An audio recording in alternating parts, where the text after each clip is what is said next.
দুর্ঘটনায় আহত হাসপাতাল, চিকিৎসা পেতে লাগছে করোনা মুক্তির সনদ। দেশে একদিনে করোনায় 41 জনের মৃত্যু, শনাক্ত ৩,৫০০-এর বেশি। মাস্ক কাণ্ডের জেরে জেএমআই সহ 5 ঠিকাদার প্রতিষ্ঠানের প্রধানকে তলব, স্বাস্থ্য কর্মকর্তাদের অবৈধ সম্পদ নিয়ে অনুসন্ধানের অংশ জানালো দুদক। 20 কোটি নয়, ঢাকা মেডিকেলে ডাক্তার নার্স স্টাফদের জন্য খরচ 26 কোটি টাকা। কর্তৃপক্ষ বললেন হিসাব ঠিকই আছে। সংসদ ভবনের সামনে বাজেটের কপি ছিঁড়ে প্রত্যাখ্যান বিএনপির 5 এমপির, স্বাস্থ্যমন্ত্রীর পদত্যাগ দাবি। এবং পদ্মার তীব্র স্রোতে বসেনি 32 নম্বর স্প্যান, বাড়তে পারে প্রকল্পের মেয়াদ। 2 মাস বন্ধ থাকার পর আবার চালু হলো মেট্রো রেলের কাজ।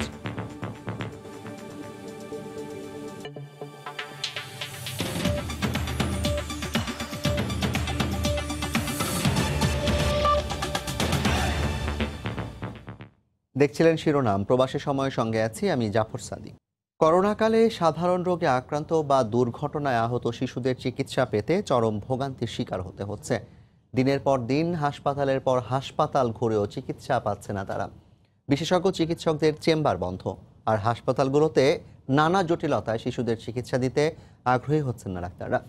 সাখাওয়াত ত্রিপুর ক্যামেরায় চট্টগ্রাম থেকে বিস্তারিত জানাচ্ছেন কমল দে।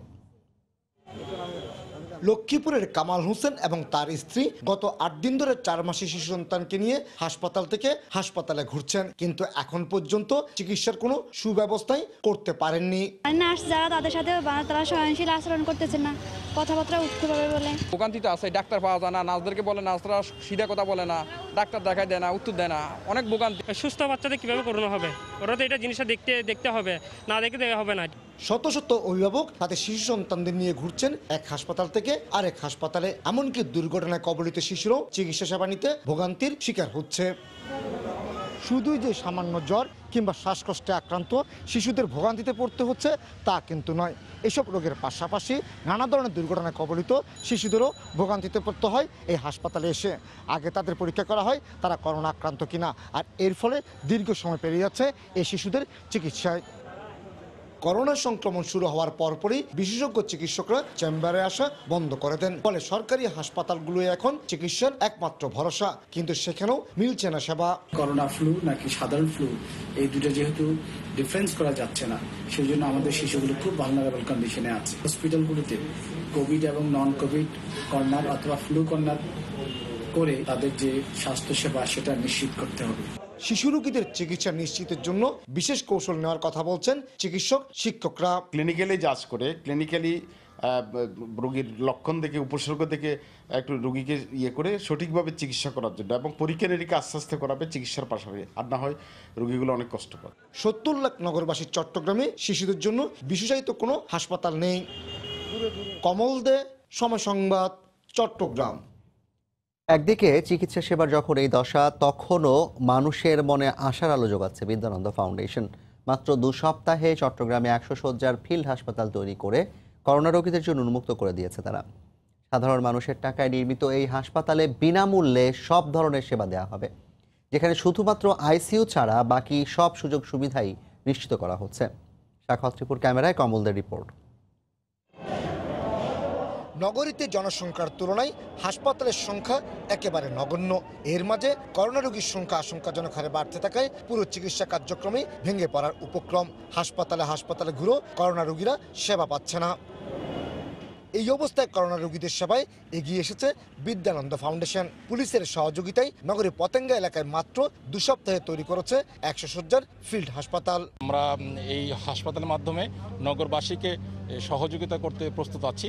আমরা মনে করি যারা প্রান্তিক লেভেলে যারা জনগণ আছেন, যারা করোনা রোগী, তারা এই হাসপাতালের মাধ্যমে সেবা পাবেন।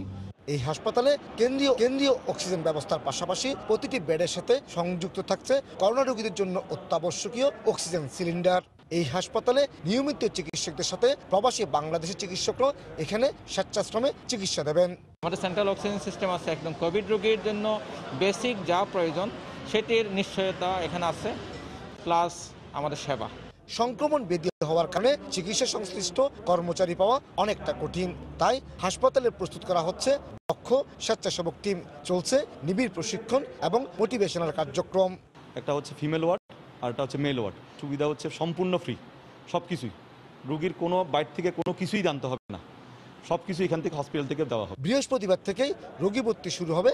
এখানে থাকবে ইনডোর এবং আউটডোর চিকিৎসা সেবা। কমল দে, সময় সংবাদ, চট্টগ্রাম। দেশে করোনায় আরও 41 জন মারা গেছেন। এদের মধ্যে 38 জন পুরুষ ও 3 জন নারী। এ নিয়ে মৃতের সংখ্যা বেড়ে দাঁড়ালো 1888 জনে। 17,875 জনের নমুনা পরীক্ষায় শনাক্ত হয়েছেন 3,755 জন। বুধবার স্বাস্থ্য অধিদপ্তরের নিয়মিত বুলেটিনে তথ্য জানানো হয়। দেশে কোভিড-19 সংক্রমণের ব্যাপকতা বাড়ছে ক্রমেই, থেমে নেই মৃত্যুর মিছিল। সবশেষ 24 ঘন্টার হালনাগাদ তথ্য জানাতে বুধবার স্বাস্থ্য অধিদপ্তরের বুলেটিনে বলা হয় 17,875 জনের নমুনা পরীক্ষায় কোভিড সংক্রমিত শনাক্ত হন 3,775 জন। এতে মোট আক্রান্ত এখন 1.5 লাখ ছুঁই। সবশেষ 24 ঘন্টায় প্রাণ হারানো 41 জনের 32 জনই ষাটোর্ধ্ব, আর মোট মারা যাওয়া 1,888 জনের 43.27% বয়সী 60-এর বেশি। এ কারণে বয়স্ক ব্যক্তি ও অন্যান্য রোগে আক্রান্তদের প্রতি বিশেষ নজর রাখার পরামর্শ দেওয়া হয় স্বাস্থ্য বুলেটিনে। আক্রান্ত বয়োবৃদ্ধদের মধ্যে কম হলেও তাদের মৃত্যু হার অনেক বেশি।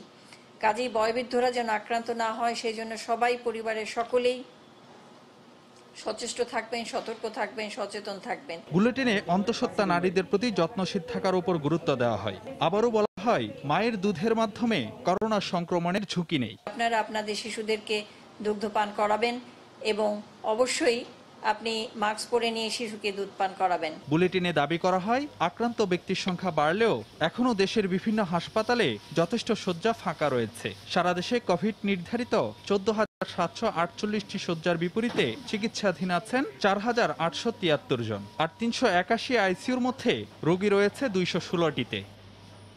দেশের বন্যা পরিস্থিতি উঠে আসে বুলেটিনে। বন্যা কবলিত এলাকায় স্বাস্থ্যবিধি মেনে চলার তাগিদ দিয়ে সতর্ক করা হয়। সকলকে সতর্ক থাকার অনুরোধ জানাচ্ছি, যাতে সাপে কেটে এবং পানিতে ডুবে কোনো অপমৃত্যু না হয়, এবং করোনা ভাইরাস প্রতিরোধের জন্য স্বাস্থ্যবিধি যথাযথভাবে পালনের আহ্বান জানানো হচ্ছে এই বন্যা পীড়িত এলাকাগুলিতে।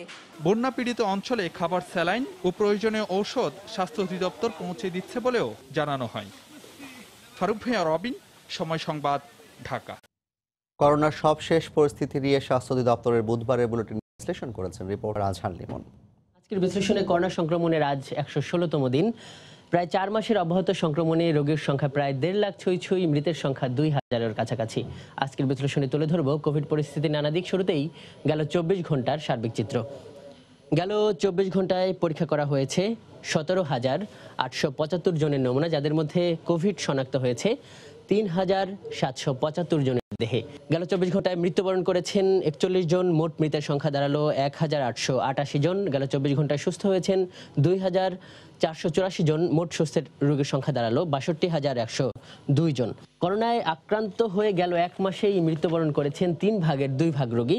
আমরা যদি রেখাচিত্রটা দেখি, 18 মার্চ প্রথম রোগী মৃত্যুবরণ করে করোনায় আক্রান্ত হয়ে 1 জন। এর 1 মাসের মাথায় এর মৃত্যুবরণ করা রোগীর সংখ্যা দাঁড়িয়েছিল 84 জন। 18 জনের সংখ্যাটি দেখছি আমরা 1,343 জন, এবং 1 জুলাই এই সংখ্যাটি দাঁড়িয়েছে 1,888 জন।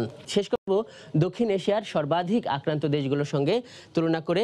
আমরা দেখতে পাচ্ছি যে দক্ষিণ এশিয়ার মধ্যে ভারতের সব থেকে বেশি রোগী রয়েছে। শুধু দক্ষিণ এশিয়ায় না, ভারত সারা পৃথিবীর 215 দেশ এবং অঞ্চলের মধ্যে 4র্থ আক্রান্ত দেশ। এখানে প্রতি 100 নমুনায় করোনা শনাক্ত হচ্ছে 6 জনের বেশি, 6.63%।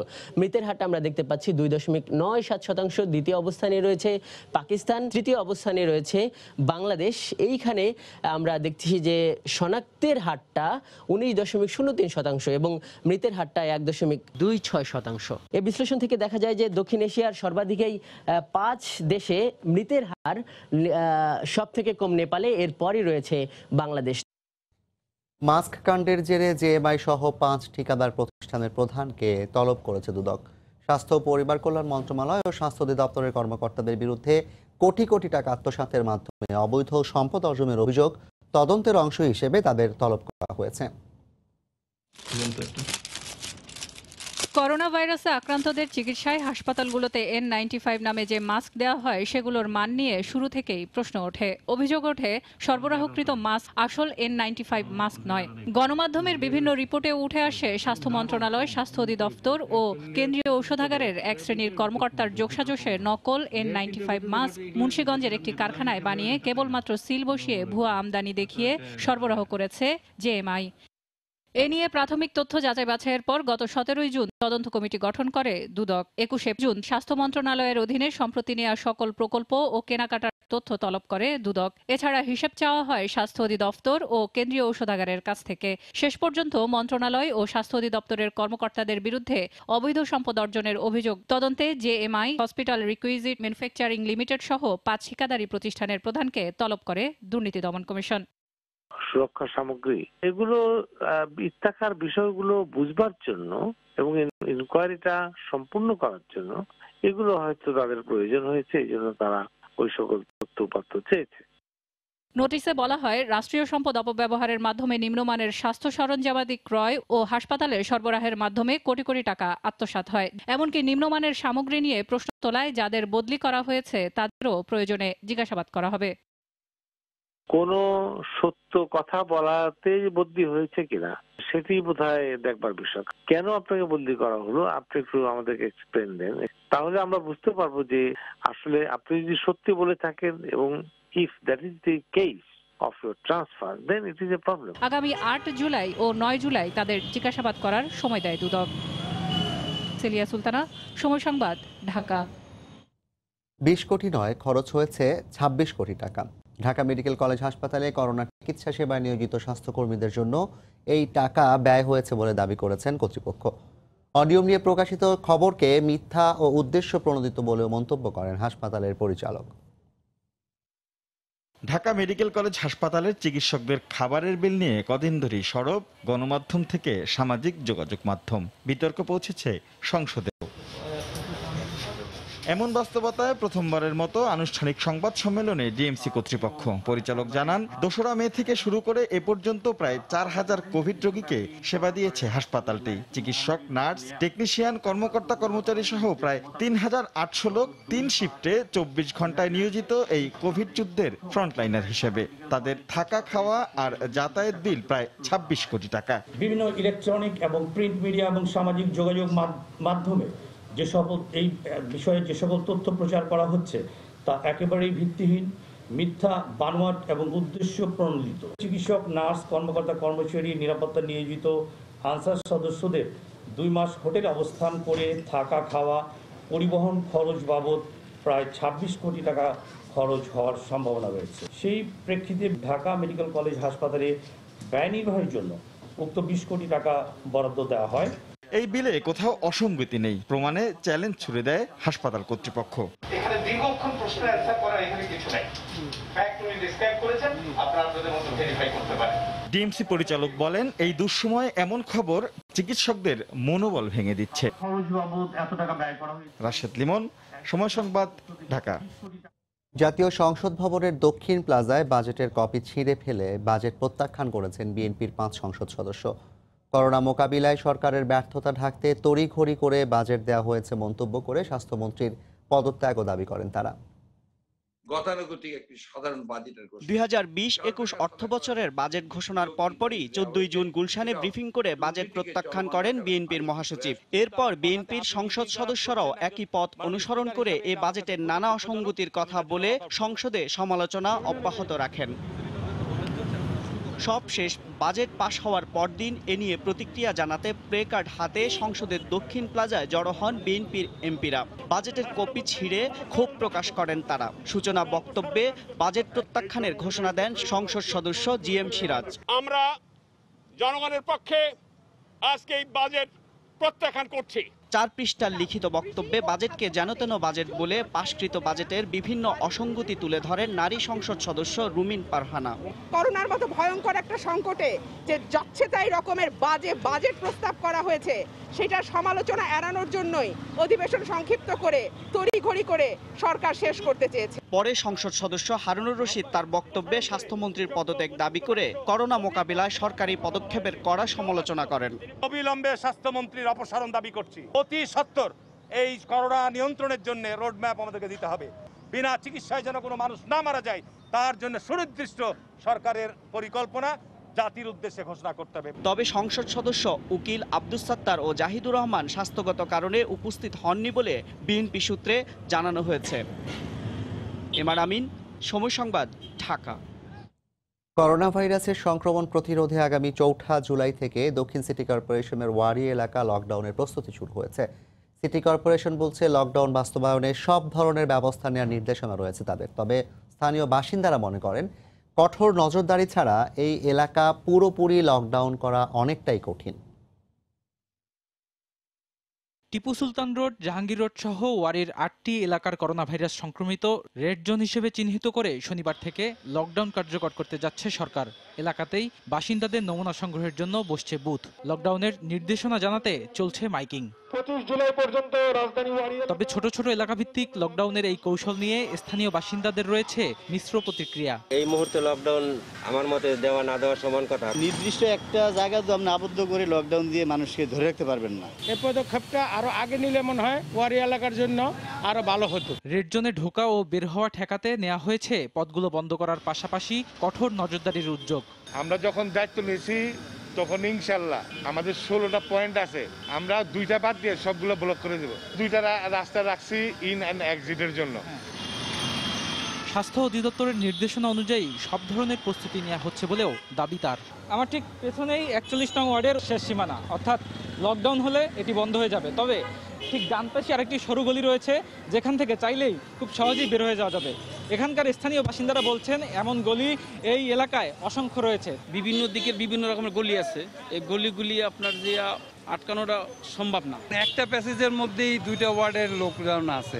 নাগরিকরা নিজের দায়িত্ব যদি এটা না নেয় তাহলে প্রশাসনভাবে এটা সম্ভব না। করোনা ভাইরাসের সংক্রমণ নিয়ন্ত্রণে গত 30 জুন ওয়ারি এলাকায় 21 দিনের জন্য লকডাউন ঘোষণা দেয় দক্ষিণ সিটি কর্পোরেশন। বদরুল আলম শাওন, সময় সংবাদ, ঢাকা। প্রবাসের সময় আরও থাকছে। বাসাবাড়ি বাণিজ্যিক ভবন এডিসের লার্ভা মারতে ফি নেবে ঢাকা দক্ষিণ সিটি কর্পোরেশন। সেবা নিতে আবেদন করতে হবে অনলাইনে।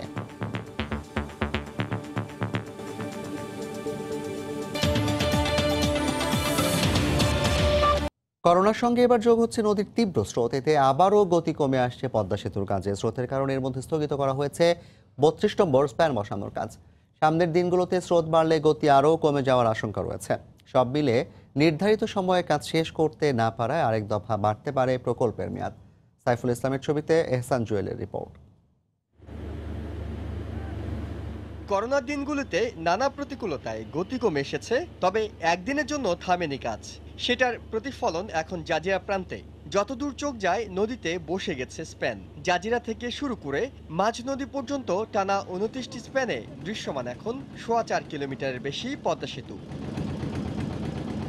বাকি আছে মাত্র 10টি স্প্যান বসানো। পরিকল্পনা ছিল জুনের শেষ দিকে 32তম স্প্যান বসানোর। সাধারণত প্রতি সেকেন্ডে 1.52 মিটারের বেশি স্রোত হলে স্প্যানবাহী ক্রেনটি চালানো যায় না। সেখানে নদীতে এখন স্রোত 2.2 মিটার। সব প্রস্তুতি সেরে স্প্যানটি ট্রেনে তোলার পরও সেটিকে আবার ইয়ার্ডে ফিরিয়ে আনা হয়। সব মিলে প্রকল্পের কাজ ব্যাহত হচ্ছে নানা প্রাকৃতিক প্রতিকূলতায়। প্রতিকূল পরিবেশ, এর মধ্যে বর্ষা, বৃষ্টি, সেডিমেন্টেশন, এগুলো তো প্রাকৃতিক কিছু দুর্যোগ বা প্রাকৃতিক কারণ আর কি। করোনা ভাইরাসের জটিলতা শুরুর পর সেতুর 41টি স্প্যানের মধ্যে 2টির মালামাল চীনে আটকা পড়ে। প্রায় 1.5 মাস সমুদ্র যাত্রা শেষে 30 জুন সেটি মাওয়ায় পৌঁছেছে। করোনা ভাইরাসের প্রভাবে কাজে ধীরগতি হয়ে আসার সঙ্গে নতুন করে যোগ হচ্ছে চলতি বর্ষায় নদীতে তীব্র স্রোত। এর আগের বছরগুলোতে বর্ষায় কাজের গতি ছিল ধীর। পরিকল্পনা অনুযায়ী চলতি বছরের ডিসেম্বর মাসের মধ্যে সবগুলো স্প্যান বসাতে হলে দ্রুত এগিয়ে নিতে হবে কাজ। এহসান জুয়েল, সময় সংবাদ, জাজিরা, শরীয়তপুর। এদিকে করোনার কারণে 2 মাস বন্ধ থাকার পর স্বাস্থ্যবিধি মেনে শুরু হয়েছে মেট্রো রেলের কাজ।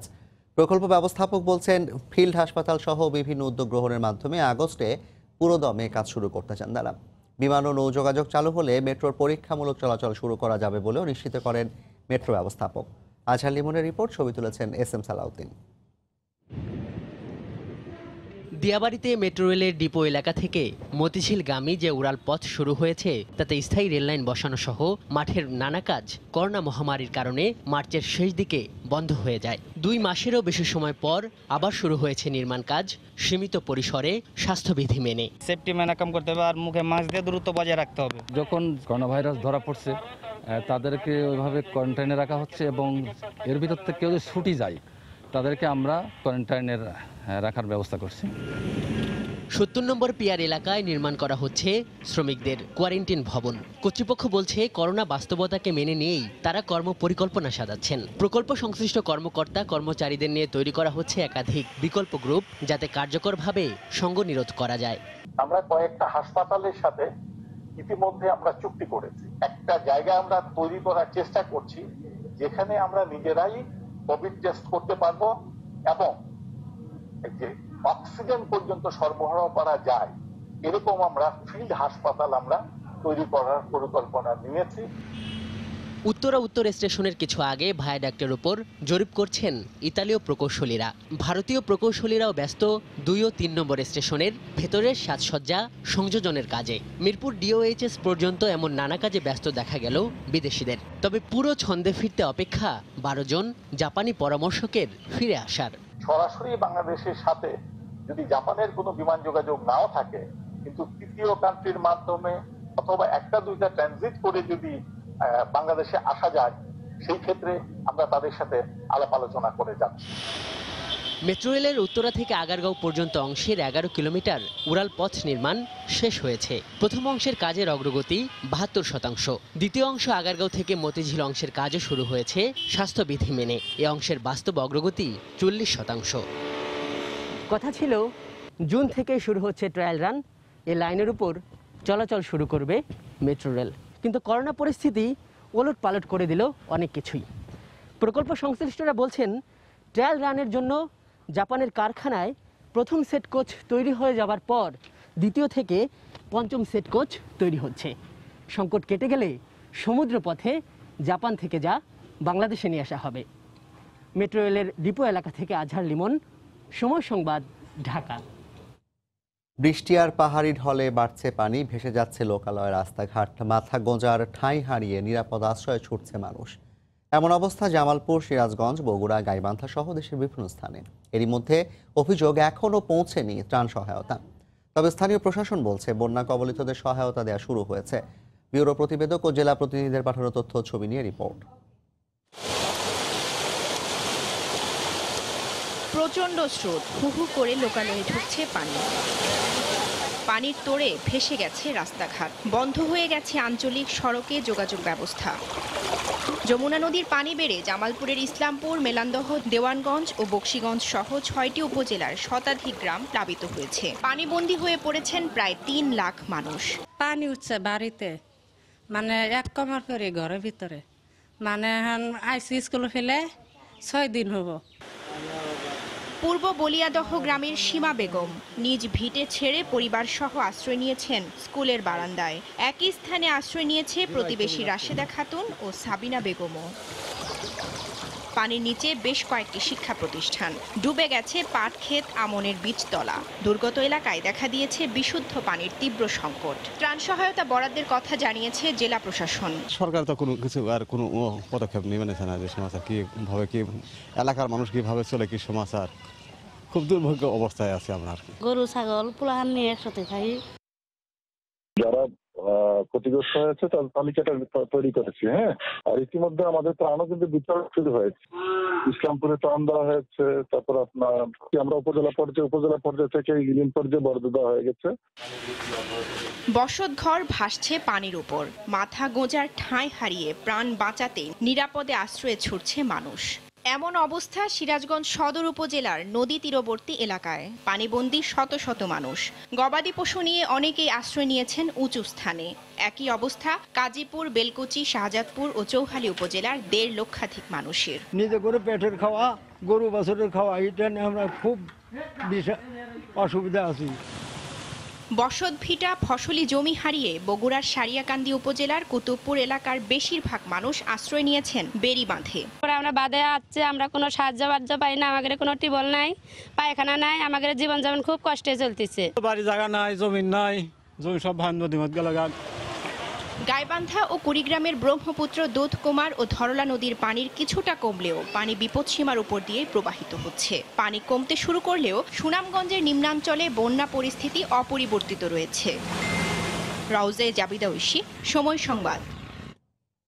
দেশের নৌরুটের চরম এক ভোগান্তির নাম ফেরি। শুষ্ক মৌসুমে নাব্য সংকট আর বর্ষা মৌসুমে তীব্র স্রোত উভয় কারণেই ফেরি চলাচল ব্যাহত হওয়ায় দেশের দক্ষিণ ও দক্ষিণ পশ্চিমাঞ্চলের বিশাল জনগোষ্ঠী প্রতিনিয়ত পড়ছে অসহনীয় দুর্ভোগে। অথচ নদী সংস্কার ও নৌযানের সক্ষমতা বাড়ানোর দায়িত্ব না নিয়ে খোঁড়া যুক্তি দায়িত্বশীল সংস্থাগুলোর। ফেরদৌস লিপির রিপোর্ট। দেশের দক্ষিণ ও দক্ষিণ পশ্চিমাঞ্চলের কয়েক লাখ মানুষের যোগাযোগের অন্যতম মাধ্যম ফেরি। বছরের পর বছর ধরে চলা এই ফেরিগুলোর অবস্থা খুবই নাজুক। বছর জুড়েই পড়ে থাকতে হয় নানা যান্ত্রিক সমস্যায়। সারা বছর জোড়াতালি দিয়ে চললেও প্রতি বছর বর্ষা আসলে এই রুটে চলাচলকারীদের ভোগান্তি পিছু ছাড়ে না।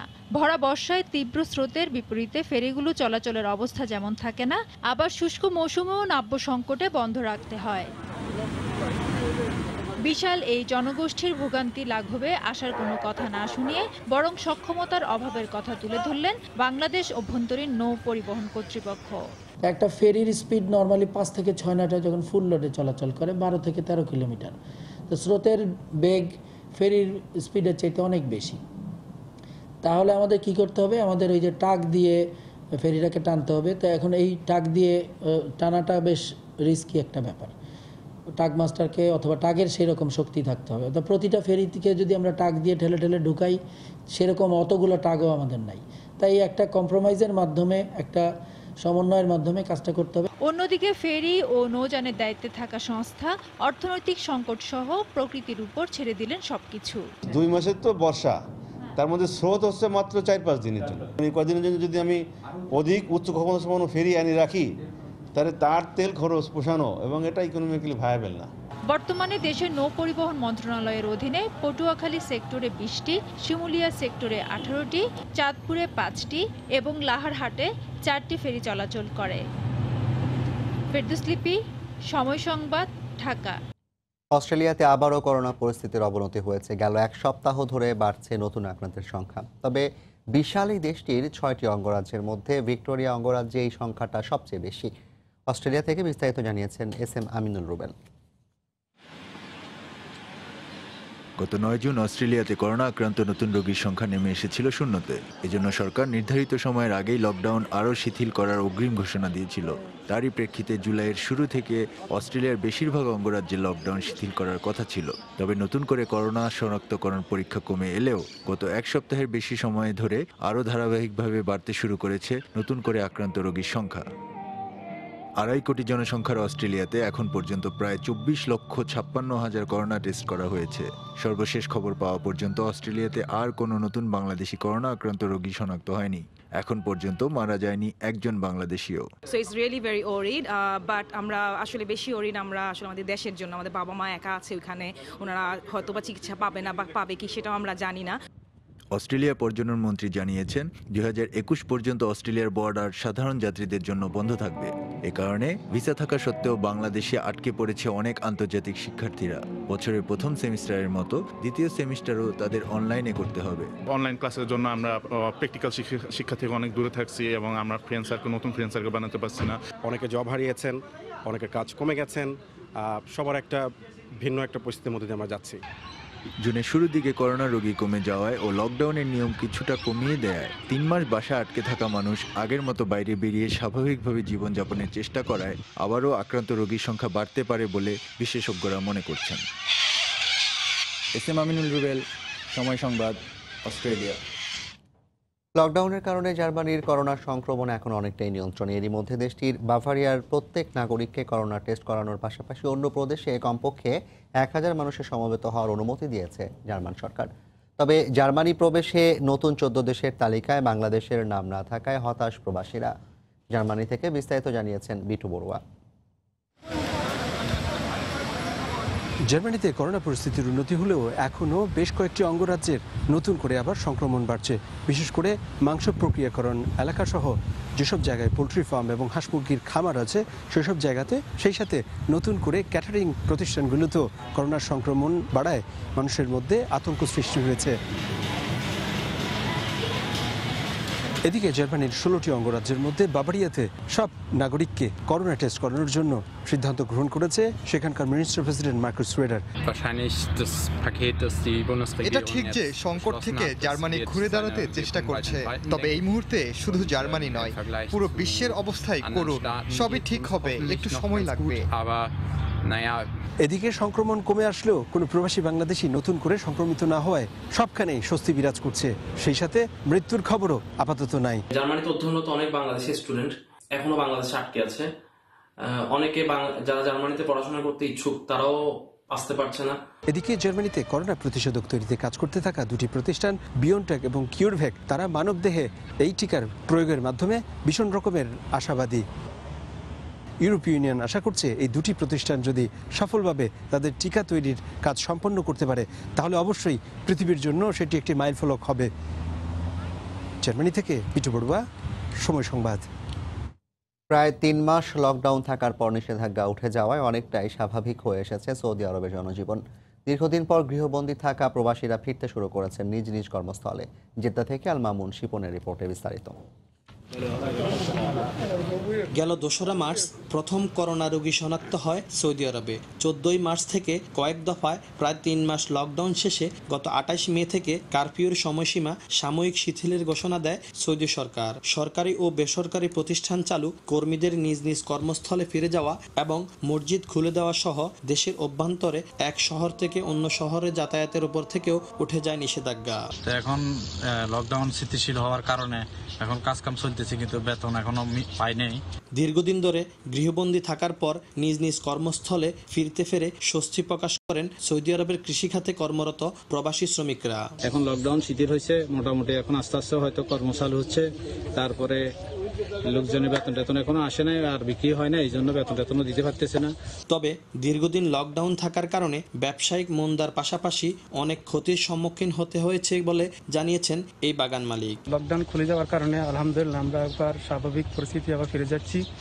আমাদের কর্মচারী বা যারা কাজ করে আলহামদুলিল্লাহ সবাই নিরাপদে আছে। এদিকে লকডাউন উঠে গেলেও স্বাস্থ্যবিধি মেনে চলার উপর বেশ কয়েকটি আইন জারি করেছে সৌদি সরকার। মাস্ক ছাড়া কেউ বাইরে গেলে 1000 রিয়াল জরিমানা ও নিজ দেশে ফেরত পাঠানোর বিধান রাখা হয়েছে এ আইনে। গেল 21 জুন স্বাভাবিক জীবনে ফেরার ঘোষণা দেয় সৌদি সরকার। আল মামুন শিপন, সময় সংবাদ, জেদ্দা, সৌদি আরব। এডিসের লার্ভা মারতে ফি নেবে ঢাকা দক্ষিণ সিটি কর্পোরেশন। এজন্য অনলাইনে আবেদন করতে হবে। বুধবার বছরব্যাপী সমন্বিত মশক নিয়ন্ত্রণ কার্যক্রমের অনলাইন সেবার উদ্বোধন করে মেয়র শেখ ফজলেনুর তাপস বললেন, নতুন এই কার্যক্রমে বাসাবাড়ি পরিচ্ছন্ন রাখতে আরও আগ্রহী হবেন নাগরিকরা। এডিস মশার প্রকোপ বেড়ে যাওয়ায় গেল বছর দেশে ভয়াবহ আকার ধারণ করেছিল ডেঙ্গু। এরপর থেকে এডিসের লার্ভা ধ্বংসে ঢাকার 2 সিটি কর্পোরেশন থেকে নেওয়া হয় নানা উদ্যোগ। কয়েক দফা অভিযানে রাজধানীর বাড়ি বাড়ি মেলে এডিসের লার্ভা, কিন্তু অনেক বাড়ি এই অভিযানের বাইরে থাকায় এবার নাগরিকদের জন্য টাকার বিনিময়ে সেবা দেওয়ার ঘোষণা দিয়েছে দক্ষিণ সিটি কর্পোরেশন। 3 কাঠা পরিমাপের 5 তলা পর্যন্ত বাড়ির প্রতি ফ্লোরের জন্য নির্ধারণ করা হয়েছে 2000 টাকা। 5 কাঠা এবং 10 কাঠা পরিমাপের 10 তলা পর্যন্ত নির্ধারণ করা হয়েছে 2500 টাকা থেকে 3500 টাকা পর্যন্ত। 10 তলার উপরে বেজমেন্ট সহ নির্ধারণ করা হয়েছে 5000 টাকা। এছাড়া বাণিজ্যিক ভবনের জন্য গুনতে হবে 8000 টাকা। এজন্য ডিএসসিসি আইসিসির ওয়েবসাইটে আবেদন করতে হবে। মশক নিধনের বছরব্যাপী নানা উদ্যোগের পরও যেখানে শতভাগ লার্ভা নিধন সম্ভব হয় না, সেখানে টাকার বিনিময়ে এ সেবা কতটুকু ফলপ্রসূ হবে প্রশ্ন ছিল মেয়রের কাছে। সবাই প্রযুক্তি নির্ভরই পছন্দ করে, সেই প্রেক্ষিতে আমরা প্রযুক্তি নির্ভর একটি সুযোগ তাদেরকে করে দিলাম। কাজটা করার একটা নিম্নতম একটা খরচ যেটা হয় সেটাকে ধরে রাখা হয়েছে, যদিও অনেক টাকা কিন্তু আসলে খরচ হয়, আমাদের বাজেটও সেরকম রয়েছে। আমরা জরিমানা থেকে অনেক কম একটা মূল্য রেখেছি। 3 কার্যদিবসের মধ্যে গ্রাহককে সেবা পৌঁছে দেওয়ার আশ্বাস দিয়েছে কর্তৃপক্ষ। ব্যাপক সাড়া পাচ্ছি। মুন্নাফ রশিদ, সময় সংবাদ, ঢাকা।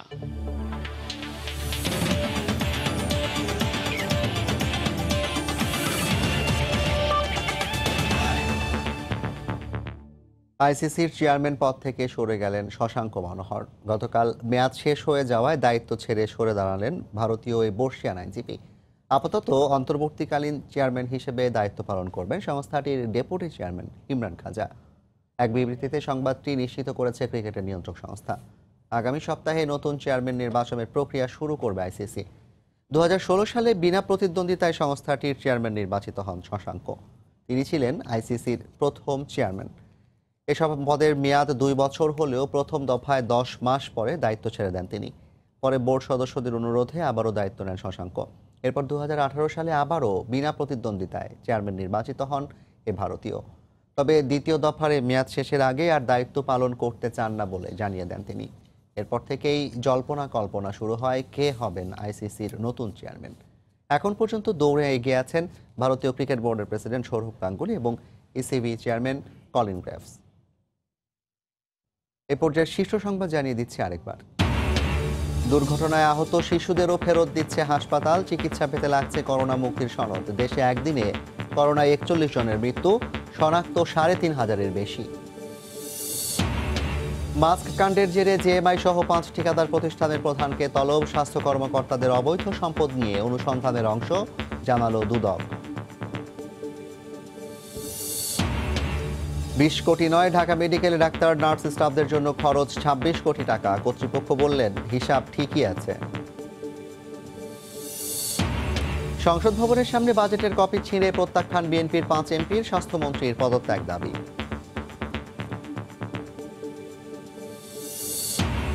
এবং পদ্মার তীব্র স্রোতে বসেনি 32 নম্বর স্প্যান।